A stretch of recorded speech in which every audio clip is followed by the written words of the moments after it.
Hey everybody, this is Brian with Inspiring How You See That, and we're the channel that talks about all different kinds of music and entertainment, and we interview some of your favorite artists. So with that in mind, today I'm very pleased to bring you guys I Am They. Hey, what's up everybody? And guys, thank you so much. We're here actually on the WinterJam tour. We're in Columbus, Ohio, so this is the second tour that you guys have had, or second date, I should say.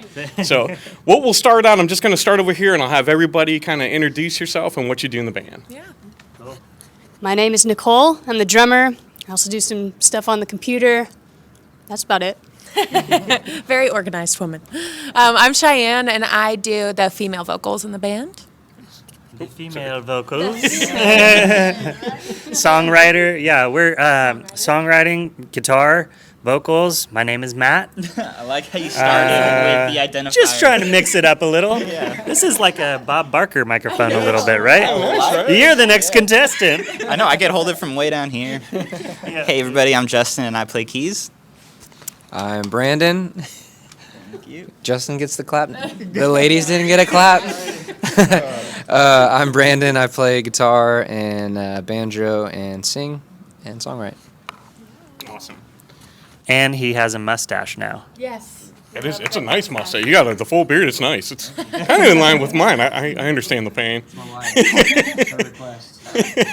Well, again, guys, thank you so much. This is incredible to be able to sit with you. And like we mentioned, this is second. So you have, I think you said 39 or 40 more dates on this tour.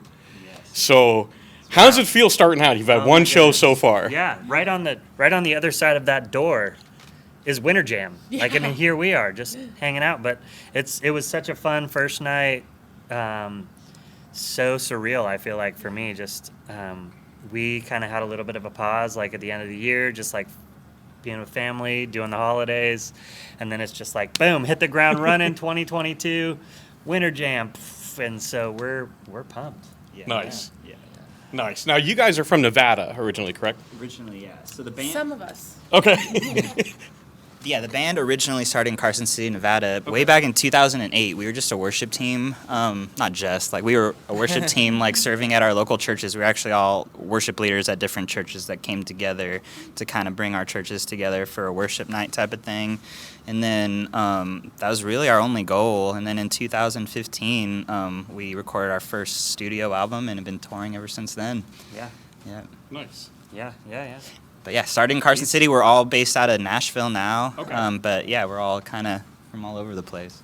Nice. Yeah. Now, you'd mentioned you all started as you went to different churches all in the same area. So how did you get together and say, okay, let's start a band? Right. Yeah. I mean, honestly, we I still just love this microphone. I'm gonna put my pinky out. All right, if it ends up missing, I know who to come look for. This is perfect. Yeah, we started out in Carson. What was the question again? I'm just kidding. No, I'm not. So what made you want to decide to put the Yeah. band So together? yeah, that's right. So how the heck did we all come together? We had like 5 different churches represented, and so it was really by necessity, like, to begin with. We didn't have plans of being a band, of like going and getting a record deal or anything like that. We just had intentions of coming together to host one night of worship, and to do that, like, you need a band, and we didn't have enough people in one church, even our little church, to like put together a full functioning like worship team. And so we reached out to some friends that were just in neighboring churches, kind of in the surrounding areas, and little did we know how God was going to use that to really like bring unity to like the faith community in our area and the surrounding areas. And so everybody kind of, like, every church had like a person, like on the worship team, and so they just naturally like brought their church family, and they brought their church family, and then we're all under one roof. And then, like, it was so cool because I just felt like even in our small town, even though we're in different churches, we knew each other, and ended up playing board games at the end, and like you're trading phone numbers, and like we should hang out, and God just used it to just really bring and build unity in our community. And so we just kept doing that, and God kept expanding it and just providing more opportunities out of that. And so it just grew, and we just wanted to be faithful with those little doors opening. Nice. And God just took that and here we are today at WinterJam. And I Nice. I think the cool part too, like because we get to do this all the time now, is we get to see like a little glimpse of that every night. It's like every time there's a concert, it's like so many different churches are represented, so many different like people with different like lifestyles, and even us within the band, each of us are so different, and that's kind of like what makes us who we are, is that we try to find unity and diversity. Sure. It doesn't have to be uniform yet. Nice. So it's kind of amazing to see what the Holy Spirit has been doing since before you even had a concept of having a band together. That's incredible. We've been learning the identity that God has for us, and that has been, we've just said, like, our name, I am they, was something that, we have just learned. That identity comes from John chapter 17, and Jesus talking about his disciples, referring to them as they, and giving an identity for us. And that diversity and that unity is said right there from Jesus to us. And we have just, like, over the course of the last 10 plus years of our life hanging out and being together to worship Jesus, like he has, I feel, even as much as he has graced us to do in the sense of songwriting or singing music out to people, he has worked on us. He's worked on our hearts. He's called us more into that place of the identity that he has for us individually. So it's been really cool to see just what God has done in the midst of us, but then also through that to the greater they, if you will. The body itself, exactly. Yeah. Nice. Now, a couple of things that I really, watching you guys video, I love is one, the songs don't all sound the same. I mean, they're different genres of music, which is incredible. And the other thing I found really unique was it's not you're just the only singer, or it's like all of you at times do different things in the band, and that's pretty cool. So is that something that you came in and that was kind of a goal, was to have everybody play different parts, or did it just kind of work that way?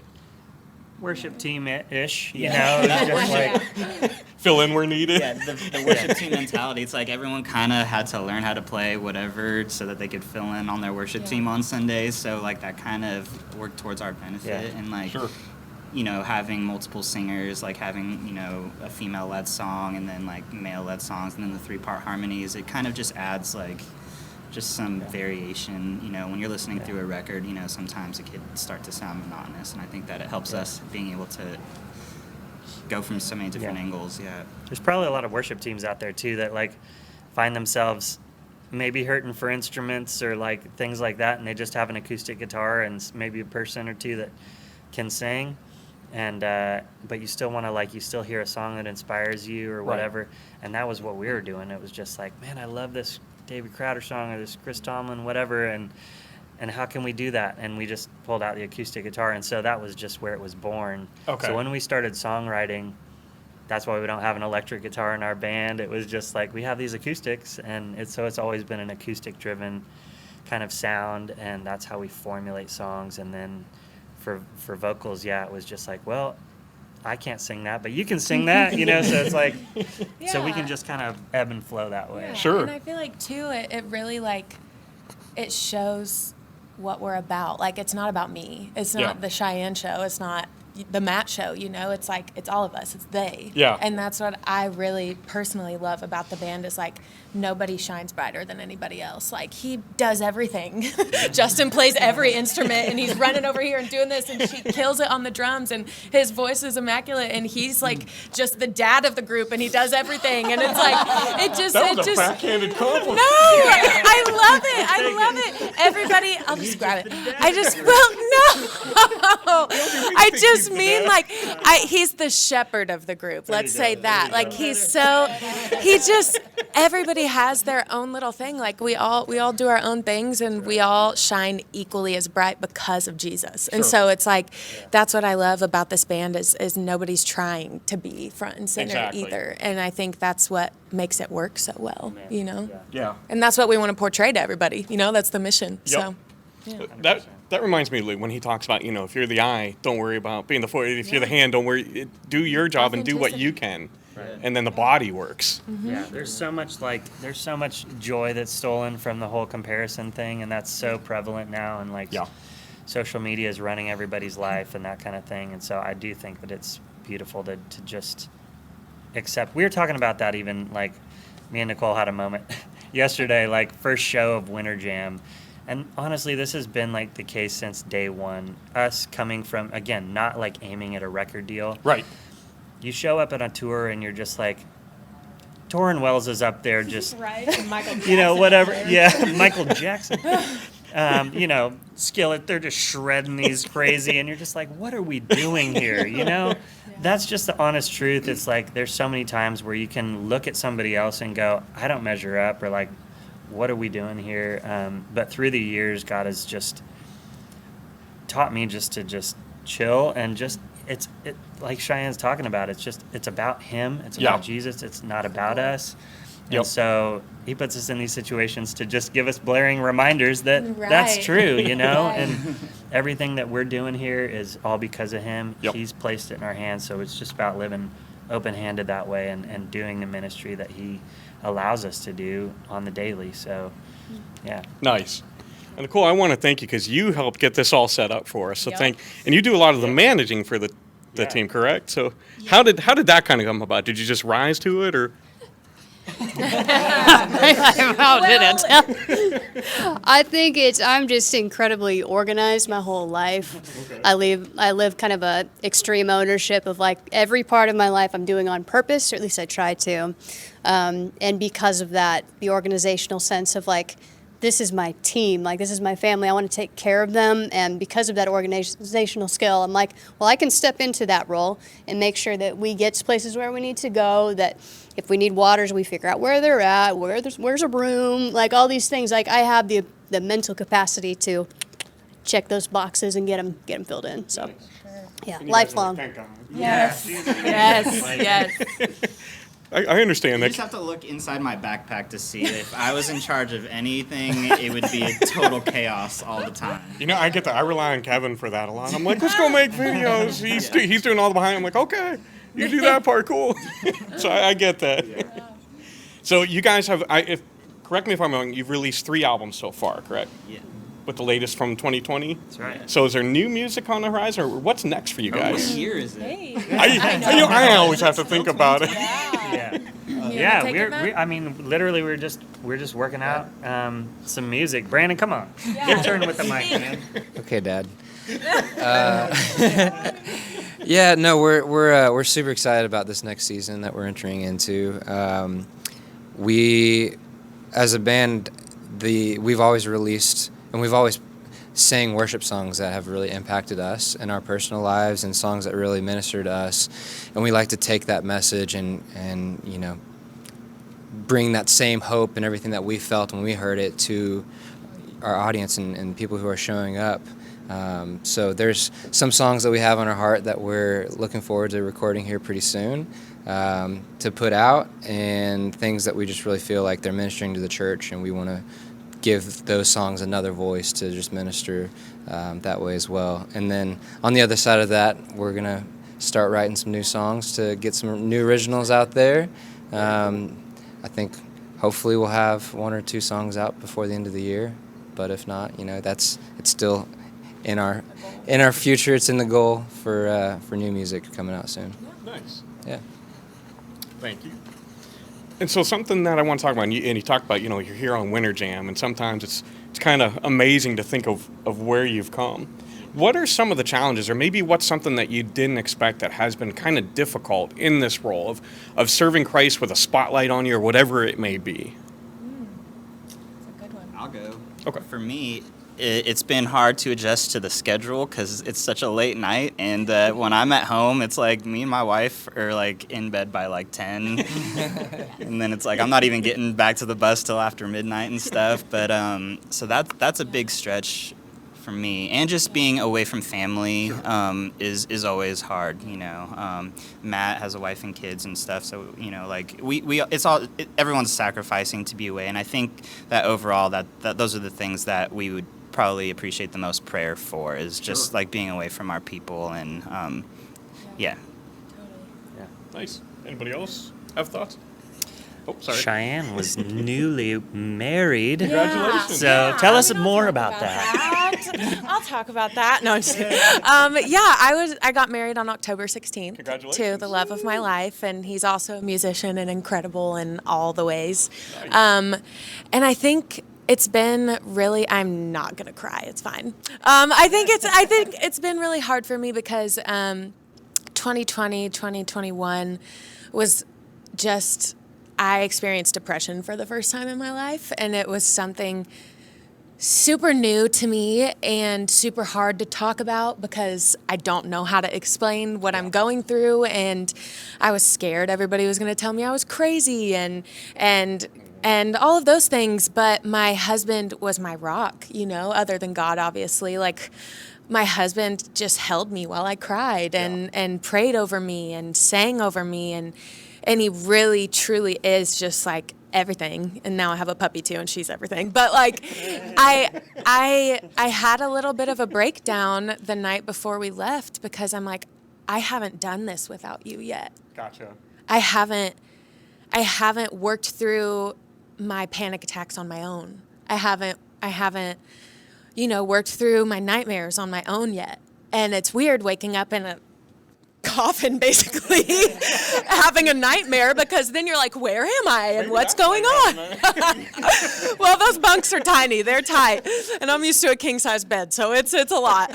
But it's been...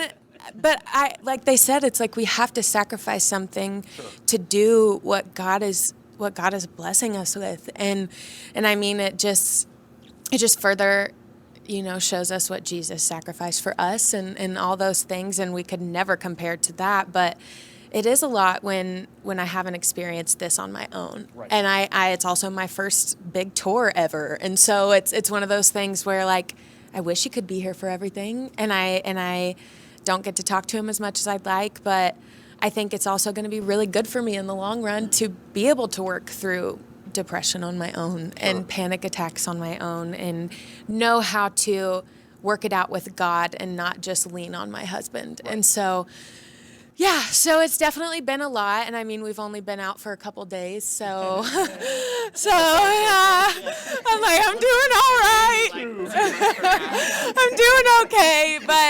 But I mean, it also just like, it's one of those things too. It's new and it's fresh for us. So it's like, I look at him on FaceTime and I'm like, being away from him, I'm like, wow, I really do want to spend forever with this guy. Like he's just my best friend. He's my rock when I need it. And so I'm really grateful, even more so now, for him being away, And Levi Mitchell, you are, no, I'm just kidding.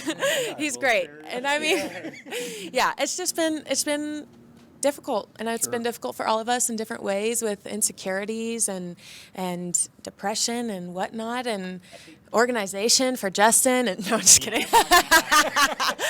But yeah, it's gonna take getting used to, but I think in the long run, this sacrifice is gonna prove good for me and growth in places that I would not have experienced if I wasn't on the road away from my husband. So Makes sense. I think there's this dynamic when you're on tour. It's just like sensory overload. So it's like super hard, but it's also like the most fun you'll ever have too. Yeah. It's just like this constant like super peaks, super valleys type of situation. So it's definitely it's never boring. I could say that. I'm most worried about the ping pong tournament with Colton Dixon. Okay. Because this guy brought his own paddles. Oh, okay. So he has not just pressure. He didn't bring one paddle. Colton brought 2 paddles. Yeah. His case. One's probably a crappy one. He's like, oh, you can He have zips this. that sucker open, and it unfolds to 2 different paddles. That's when you know, A paddle case? a double paddle case. So he's not fooling around. That's when this guy spent some money. He's in. So I'm going to have to bring my A game. Nice. I appreciate what you're saying about, the depression and the anxiety. I think there's a stigma, particularly as Christians, where people are like, you're supposed to trust in Jesus. You're supposed to be fine. Yeah. And it's like, it's okay to say something's wrong. I still need him, and I need to talk to other, particularly believers that can understand. So I would love to speak on that for a second. Absolutely. Yeah. I think something I was met with a lot was just pray about it. Just read the word. Just do the things you're supposed to do, and you'll be fine. And we're human. Yeah.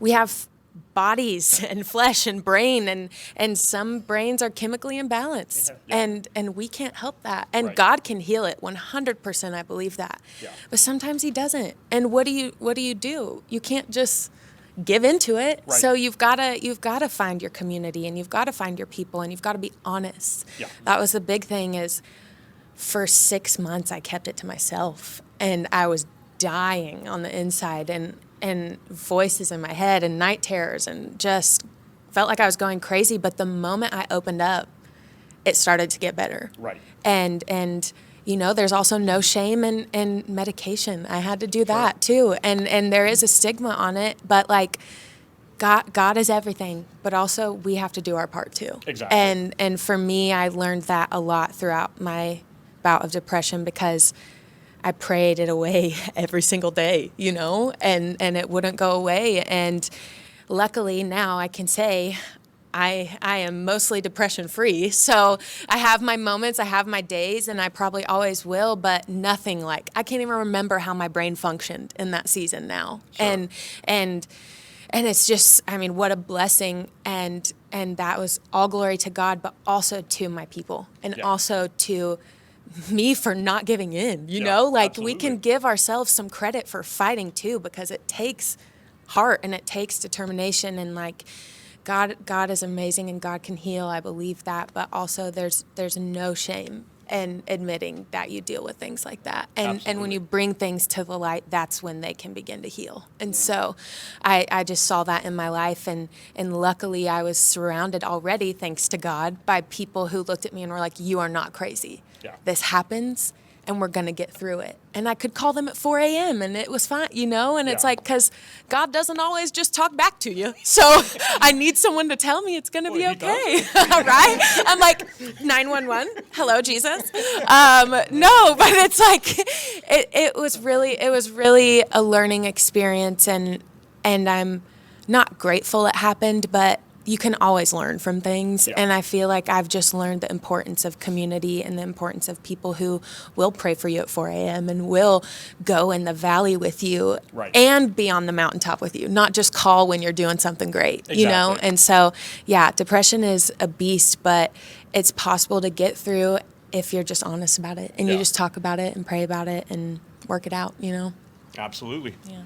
So that's good for all of us, is, you know, don't give up. Reach out to somebody that you trust. People love you, and they want you to be full. And I think that what you said reminded me of, you know, when he said, all good things work for those who love the Lord. Even those things that seem like, why is this happening? This is horrible. And the toughest part for me, and probably a lot of us, is when his answer is no or not yet. Yeah. That's hard, but that's where we trust him. Yeah. And we know his heart. It's like, I don't understand your ways, but I know your heart. Right. And I know that you love me, and I'll be okay, even though right now it doesn't feel it. Yeah, and I think it's also really important to just know and believe God's not doing this to you. Exactly. Because for the first couple months, I was like, how could you do this to me? Like, I'm doing everything right, and I'm reading my Bible every day, and I'm praying, and I'm going to church, and I'm doing it all. But I have depression. And it was so hard to get past that hump of like, God's not doing this to me. Right. Evil's just in the world. Darkness is in the world, fallen and it world. happens to us. Mm-hmm. It doesn't happen to us from him. It just happens to us. And like, when I could get past that hump of God's not doing this to me, God isn't making me sick, God isn't making me sad all the time, then I was more able to rely on the truth that he does work everything for good, and he's always good, and he's always love, and he's always light. And it's not easy in the moments. It's so much easier said than done. If I could talk to myself a year ago, I'd be like, you're not right. This isn't real. It's going to be hard forever. But like, even in those moments, I just want to encourage everyone to like, still be with those friends. Like, even if they can't understand, even if they can't see that light at the end of the tunnel, like, they'll get there, and you just have to be willing to go through it with them. Sure. and tell them, you know, just the truth, that God's not doing this to you, but God will get you through this. Absolutely. You know? Yeah. Well, thank you for that. Of course. And Mental now- health matters. Absolutely. So now, kind of on the flip side of that, what are you guys most looking for the rest of the tour? Is there something that you're excited about, or a particular place that you're going? What's something that jumps out for any of you? I mean, it's not very often that we get to play in Nashville, where we all live, where a lot of our community is, our family, some of our families are friends. So we're getting to play Bridgestone Arena, which is like, I think we've all seen like one of our favorite artists play there. That's where the hockey team plays. It's just like everyone in Nashville knows Bridgestone, and so like to be able to go and play that, and to be able to have friends and family come out to that, I'm the most excited about that. But yeah, I think we're all looking forward to that for sure. I'm mainly nervous about it. We're all for sure nervous, but it's gonna be awesome. My hands are sweating. Anybody else? I think all of us. Pretty much that's okay. Yeah. Okay. That's awesome. I mean, we're obviously excited about all of them. Sure. But Bridgestone is it's the place. Like for a homecoming us. kind Yes. of. Yeah. I mean, Nice. so again, just even speaking to the last couple years, the season that we have just walked through, it's just great to be out with humankind again. Absolutely. Human beings. We did the screen time and stuff like that, which was cool in its own right. But people showing up from all parts of the globe in one little home concert. It was based out of our living room. We did that for a second, but it's such a whole different dynamic to be in a room with human beings, and then expand that to like WinterJam. There's even more human beings. It's just good to be like the body of Christ together and to Absolutely. look around the room. And I just am always reminded like of the stories that are represented by every single seat that are there. Absolutely. And like what Cheyenne is talking about, being together and how that equips us to push through things maybe we couldn't get through alone. It's just a reminder that it isn't about one person. We aren't doing this thing solo. God hasn't called us to do that. Right. He's called us to do it together, and He's called us to worship that way too. And so doing that, we're stepping into something beautiful, and you feel it in your soul. So, Nice. So we're getting close to wrap up, and I really appreciate you guys, giving us your time. This has been awesome. Before we go, I could just we'll pass it down, and something that any of you want to say to fans out there. Anything. No Oh my pressures, just the goodness. internet. What do I? Barely anyone's on that. Oh my goodness. I'm so lost for any words. All I can think of are boots. And that's nothing. Does anybody else have anything? Do you have any kind of Boots. medication available? Oh man, I think that yesterday they asked what our favorite Bible verse was, and I was thinking of Joshua 1:7, which just says, "Be strong and courageous." I think so many times God tells you, or you feel that sense of like what I should do, and then you walk past it and you just let it go. But He's reminding us to be strong and courageous in those moments and to step up and be that person. Yeah. Come to the show. I might come to WinterJam. Come watch WinterJam. Yeah, and just really to kind of like wrap up what I was saying earlier is like just mental health matters, and it's okay to talk about it in church and with your church friends, and that's something that's just really heavy on my heart, and I think the Lord has really blessed me to be able to talk about. To just surround yourself with people who love you and you can be yourself around them, and yeah. Hebrews 10:23 was kind of a core verse for our last record, and it just says, "Let us hold unswervingly to the hope we profess, for He who promised is faithful." And I think that remains just such a great thing to center ourselves around right now. When I'm just thinking of, there's things that are specific to you. There's scriptures that are going to be specific to you that are on the daily that and speak to your heart individually. But I think corporately and kind of like as the body of Christ, these are things like when we end up in seasons as a globe, as nations, as things like that.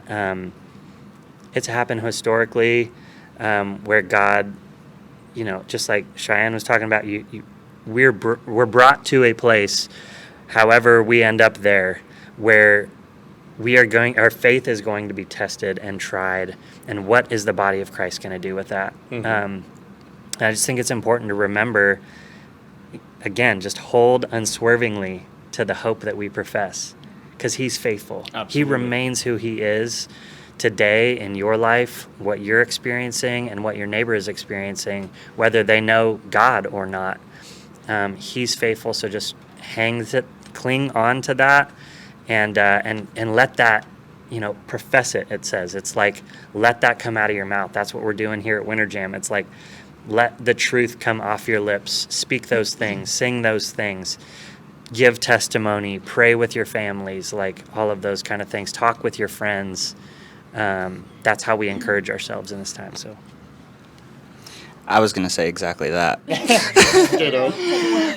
Ditto. No, I would just like to just say thank you to all of our fans and the people who've been supporting us over the years. It's been really special for us, and it honestly is what keeps us going and keeps us motivated. And just like hearing the stories of how our songs have helped with other people's walks is just like so humbling. So I just want to say thank you, and I appreciate you. Absolutely. Boots. No. I know for me, like, it was such a surreal moment, like last night, being a part of WinterJam, and just thinking back to when I was like 11 or 12 and attending a WinterJam, and not even for a second thinking like one day I'll be up there, because at that time I wasn't a musician at all, didn't play an instrument, didn't sing, music wasn't on my radar at all. I had a dream of playing baseball and just anything but music. Music was literally, I'd listen to it if it was on, someone else was playing it, but it wasn't even a part of my life in any way, shape, or form. But I say that to just say that, you know, God's plans and dreams for us are so much bigger and better than what we could ever think or imagine. So don't be afraid to be open-handed with your dreams. Like, allow God to expand those dreams and maybe take a completely different direction than you thought. Just because it seems like everything you've hoped for and wanted, even just your whole life growing up, if it starts taking a turn, that doesn't necessarily mean that, like, you're going to go down like something that's like a secondary to your, like, dream. Like, God could be ushering you into something that is even far exceeds what your greatest dream and desire has been. So just allow God to just shake things up if that is his intention, and don't be afraid to just hand everything over to him, because he truly, there's no one, you can't come up with a better plan for your life than he's already designed for you. So lean into that and don't be afraid to roll with the flow and change directions when the time comes. Awesome. Well, again, guys, thank you so much. We really appreciate it. We're pumped. We're going to be seeing them play a little later tonight. And if you guys are anywhere near where there's a WinterJam, make sure you stop by. It's going to be fantastic. And we'll put all their information down below so you can follow them online. And thank you so much again. Thank you. Absolutely. And guys, everyone out there, thank you so much for spending this time. We love you all. God bless, and rock on.